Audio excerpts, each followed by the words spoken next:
Welcome to the Gavel. I am Terry Kumi. Let's get you up to speed with what happened in Parliament this past week. Now, President Bola Tinubu is seeking legislative approval for a comprehensive external borrowing plan at $21.5 billion, 15 billion Japanese yen, and 65 million euros for the 2025 to 2026 fiscal period. In a separate request, President Tinubu also sought the lawmakers' authorization for the issuance of federal government bonds in the domestic market to settle outstanding pension liabilities under the contributory pension scheme. The proposed bond issuance amounts to 757.9 billion naira.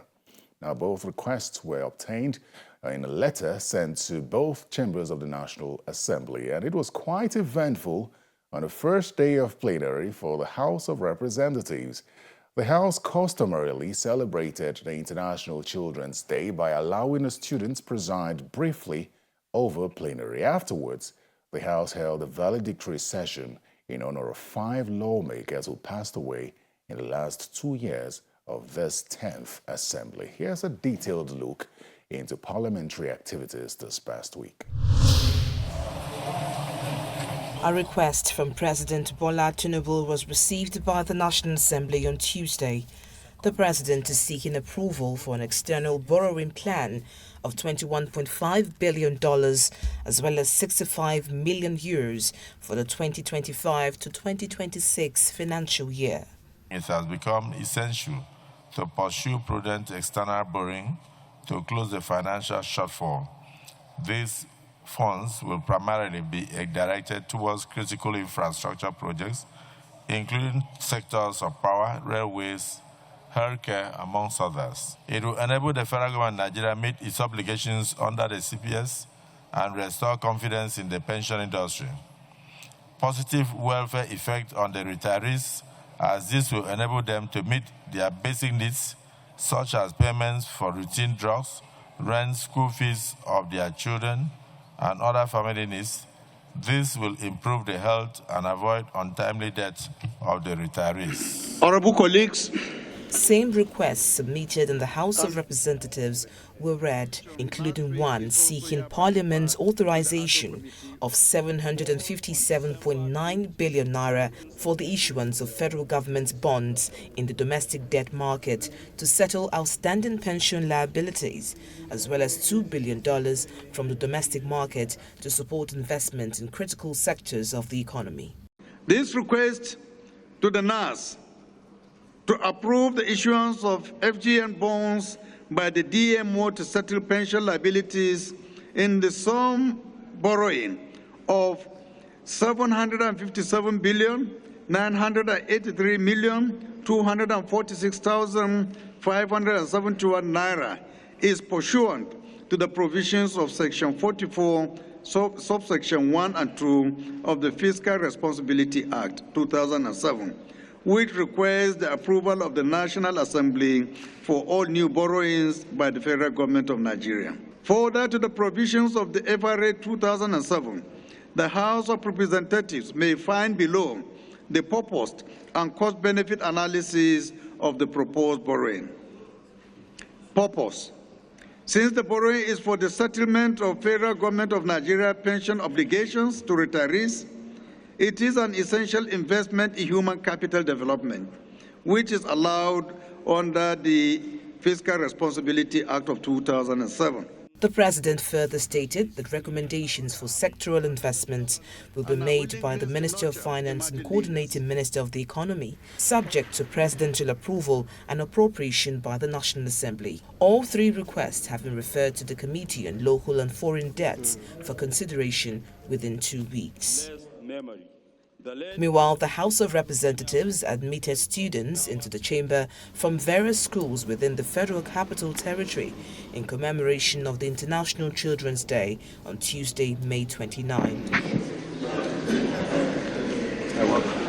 The Speaker relinquished his seat temporarily for one of the students. An urgent motion calling for the speedy passage of the Child Protection Agency Bill and improvement of ICT infrastructure was taken and adopted. The House resolves, Mr. Speaker, that we urge the federal government to prioritize policies that support children's health, education, and welfare, while improving investments in ICT infrastructure, particularly in rural communities, to ensure equitable access for all our children, and also review the Child Rights Act. Urge us, the National Assembly, to expedite action for the passage of the establishment of National Child Protection and Enforcement Agency Bill.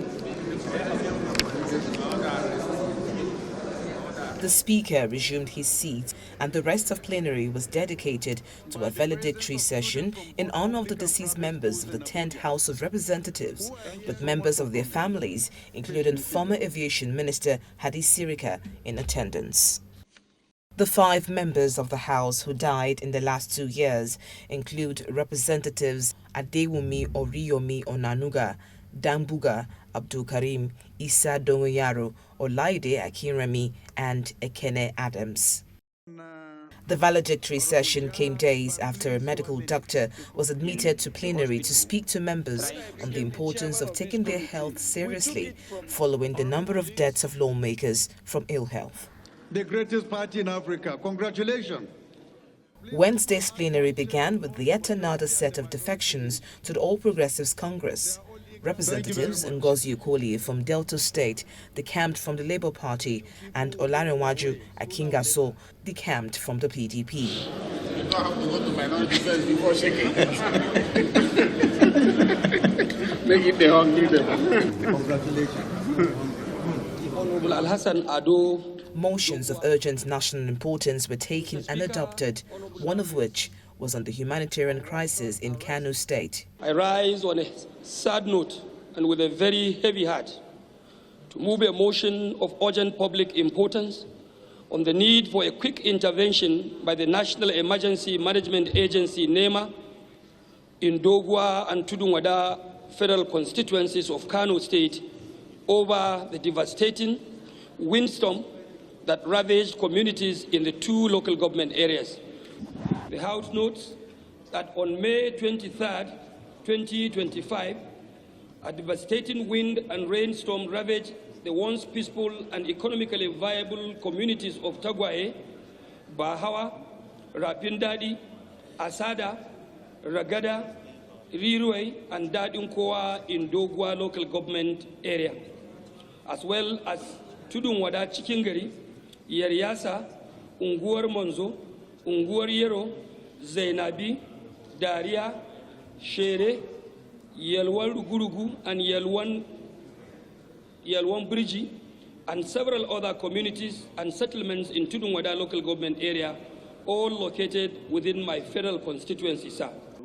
Another motion alleged a possible violation of the Student Loan Act and calls for an investigation. Concerned about reports of mismanagement and lack of proper verification, including instances where tertiary institutions upload inflated school fees on the NEL Fund portal, cases of final year students receiving loans after graduation, and disbursement made to tertiary institutions even after students have fully paid their tuition fees to avoid delays. The poor state of Nigerian missions. The attention of the House was then drawn to the poor state of Nigerian missions, especially the United States of America, prompting a call to the President to appoint a High Commissioner. Further notes with dismay that the Nigerian Mission House in New York is reportedly indebted in rent payments and has left over 30 staff, without salaries for over a year. The House is therefore called upon most humbly to resolve as follows. Urge the federal government to immediately appoint the Nigerian permanent representative at the United Nations and High Commissioner for the United States of America. Further urge the Ministry of Foreign Affairs and the Office of Accountant General of Nigeria to urgently intervene in the situation in the United States mission and save the mission and other affected missions from immediate ridicule, embarrassment, and operational deficiencies.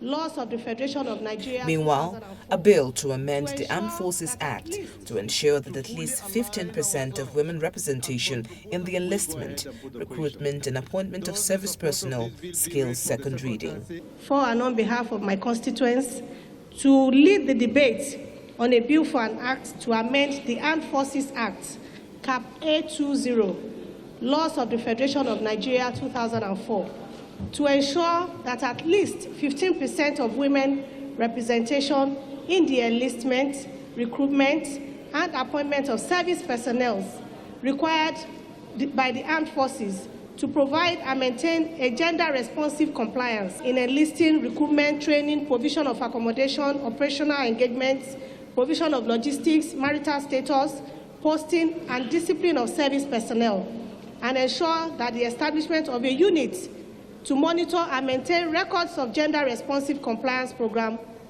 and disaggregated data collation, and for related matters. Similarly, the 2025 budget proposal of Fall River State also scaled second reading. Outside the chamber, the Deputy Speaker received a delegation led by the Parliamentary Under Secretary of State for Foreign, Commonwealth and Development Affairs of Nigeria, Lord Ray Collins, at the National Assembly.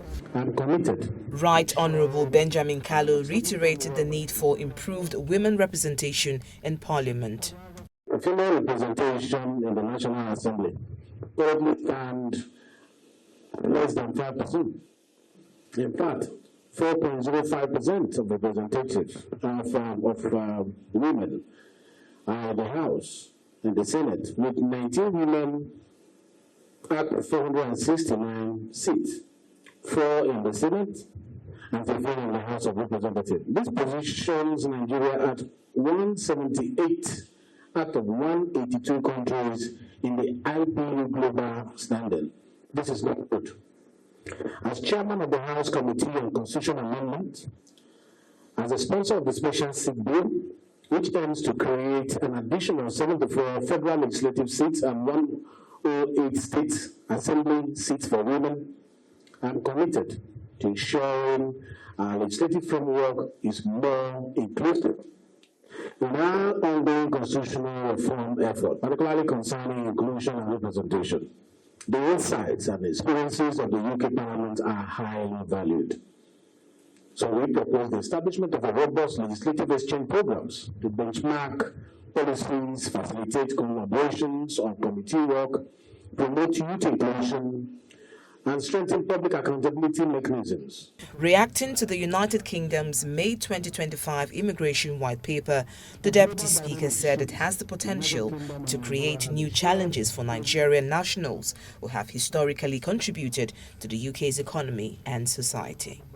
The United Kingdom's May 2025 immigration white paper, restoring control over the immigration system, introducing several reforms. These include raising the skilled worker visa threshold to RQF level 6, increasing salary threshold, replacing the broader immigration salary list with a more restrictive temporary shortage list, extending the qualifying period for settlement to 10 years for most routes, tightening English language requirements, B2 for men applicants, and introducing requirement for adult dependents, shortening the graduate route visa to 18 months, and closing the overseas social care worker visa route to new applicants.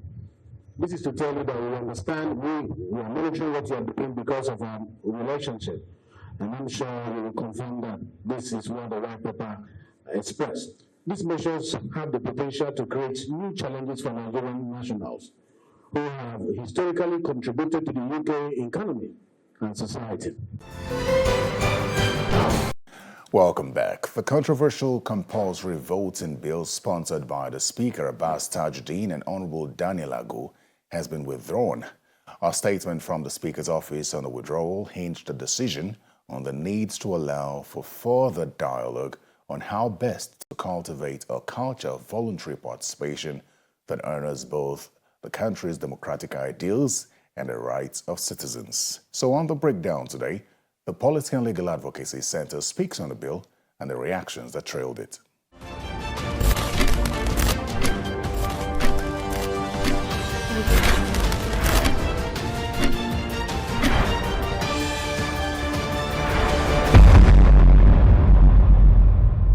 Recently, a bill was introduced into the House of Representatives to make voting mandatory for Nigerian citizens, it further criminalizes non-participation in elections.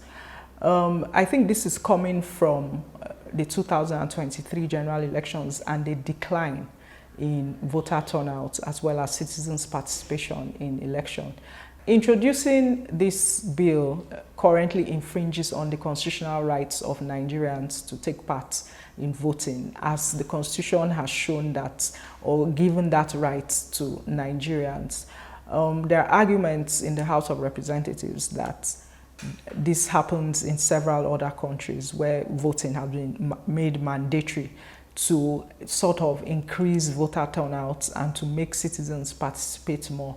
However, other people argue that contexts differ, and it would be good to look within the Nigerian context and see why citizens have decided that they will not participate in elections. And rightly so, one of the reasons could be that they feel that their voices and things that will improve governance has not been looked at. There are also barriers to elections and the electoral process in Nigeria, one of which I could just say is participation of young people and women in the elections.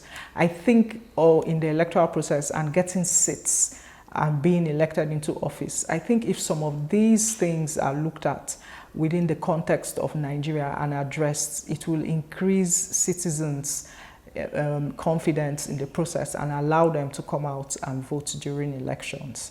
The political environment in Nigeria isn't encouraging to a lot of citizens. We have a lot of people complaining about being rigged out or rigged into elections. And one of the key issues will be how candidates emerge within the political parties themselves. If internal party democracy is strengthened, this will also give some confidence to citizens to vote for whoever the party produces as their final candidate. There's also the concern that the deliverables by the government isn't what citizens want. We have several social and economic issues that have not been dealt with, i.e. health, education. These are key issues where Nigerians want the government to introduce reforms for. Security too, across the country, is a big issue. Nigerians want to see a very, very huge improvement in the security situation of the country. And I think if all of these things are dealt with, it will be no gainsaying that people will come out to vote and continue the democracy that we have now.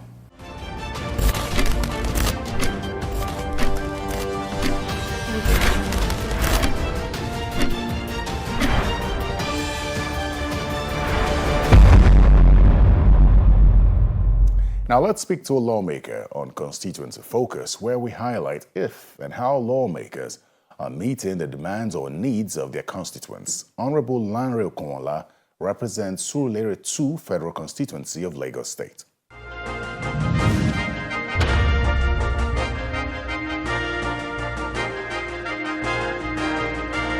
I guess that for me, this almost 2 years now has been very eventful, and I must say my midterm scorecard is in the public domain for people to see. I've laid on the floor of the House 15 critical bills that are pertinent and important to my constituents, and I have another 4 other ones going through rules and business, and so hopefully we should be looking at 19 bills, So these are bills that affect my constituent, that affect Lagos State, and affect Nigeria, So, and as a lawmaker, I must say that for me, what are the policies we need to put in place for good governance?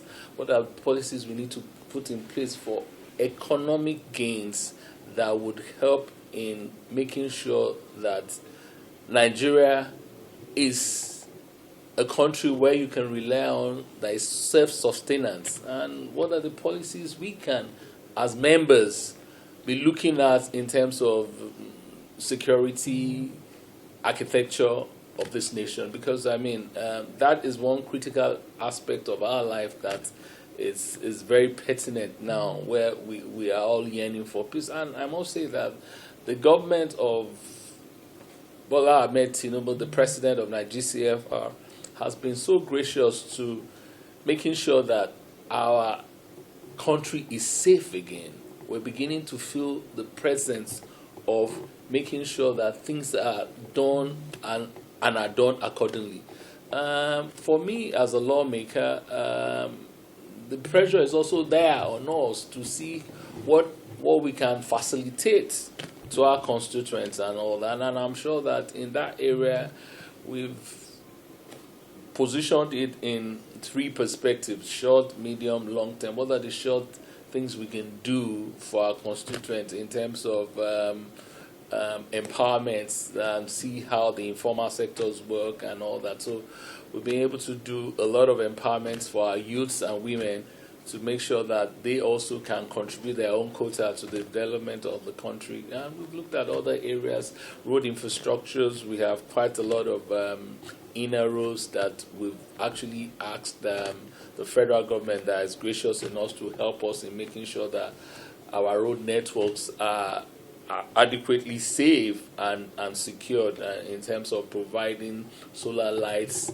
in our environments. And where interventions for transformers are, we've also helped in bringing support to our people in that line. So in the area of making sure that we also contribute our own quota in terms of educational benefits, we have also giving free JAM forms to our constituents. The last one we did was over 1,000. So we're also doing such interventions, and the federal government too has been so gracious in providing grants for our traders, for our artisans, and all that. Over 1,000 of them have benefited from that scheme on its own. So as a lawmaker, I'm sure that this past 2 years has been quite eventful, and I look forward to another wonderful 2 years coming, where we'll be able to say that we'll beat our chest that we've done so well.